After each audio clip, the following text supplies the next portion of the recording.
यावेळेस आपल्या सोबत चर्चा करण्यासाठी आपल्या सोबत आहेत आमचे संपादक निलेश करे सर. सर, आपण बघतोय भाजपला मोठं यश मिळतंय असं संभाव्य चित्र दिसतंय, काय सांगाल?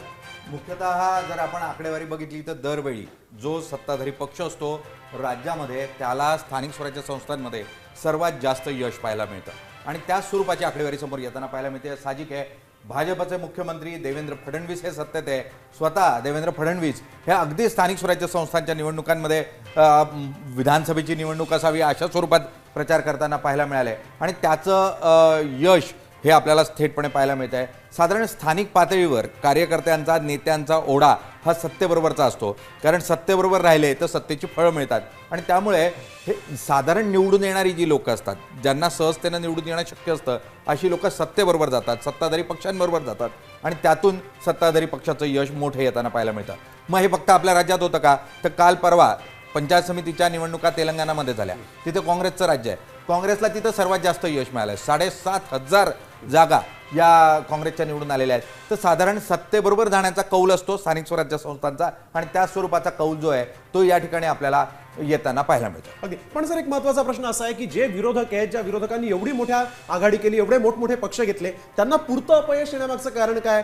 विरोधकांचा जो एक मोटिवेशन होतं किंवा डिमोटिवेट झाले होते का, असं सगळं दिसलं का वातावरण? कारण काँग्रेसला बघितलं आपण किंवा ठाकरे बंधूंनी तर प्रचारच केला नाही युतीच्या चर्चा सुरू असताना, तर कसं बघता मग विरोधकांच्या या कामगिरीकडे? मुख्यतः भाजप हे सातत्यानं निवडणूक प्रक्रियेत असतं असं म्हटलं जातं. They are always in a election mode अशा स्वरूपात त्यांचं जे वर्णन केलं जातं. भाजप सातत्यानं निवडणुकीच्या प्रक्रियेत असतं.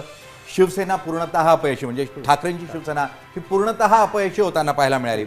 स्वतः ठाकरे मातोश्रीच्या बाहेर पडले नाही आणि जो आक्षेप उद्धव ठाकरेंवर घेतला जातो की ते मातोश्रीच्या बाहेरच पडत नाही, त्यांनी त्या आक्षेपावर शिक्कामोर्तब करून तेच योग्य आहे हे दाखवण्याचा प्रयत्न केला असं म्हणायला हरकत नाही. राज ठाकरेंची तशीही स्थानिक स्वराज्य संस्थांमध्ये खूप ताकद नाही आहे. ते महापालिकांमध्ये निश्चितपणे ठाणे, पुणे, मुंबई, नाशिक इथपुरतं मर्यादित अशी त्यांची ताकद आहे. तिथे ते आपल्याला सक्रिय होताना पाहायला मिळतील.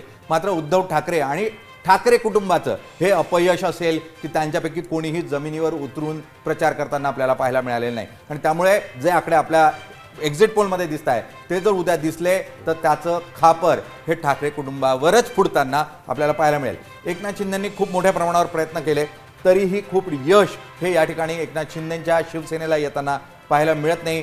अजित पवार सत्तेत आहेत आणि त्यामुळे सत्तेबरोबर जितकं यश अपेक्षित आहे तेवढंच येतं आहे. खूप मोठं यश इथे अजित पवारांनाही येताना पाहायला मिळत नाही. शरद पवारांना साहजिक आहे सत्ता नाही आणि त्यामुळे विशेष असं यशही नाही आणि त्याचबरोबर काँग्रेस सर्वात कमकुवत झालेला पक्ष जरी असला तरी काँग्रेसला मात्र इथे बरं यश, म्हणजे विरोधकांमध्ये त्यातल्या त्यात जर कोणी चांगला बरा पक्ष जर कोणी बघितला तर तो काँग्रेस होताना आपल्याला या ठिकाणी पाहायला मिळतो.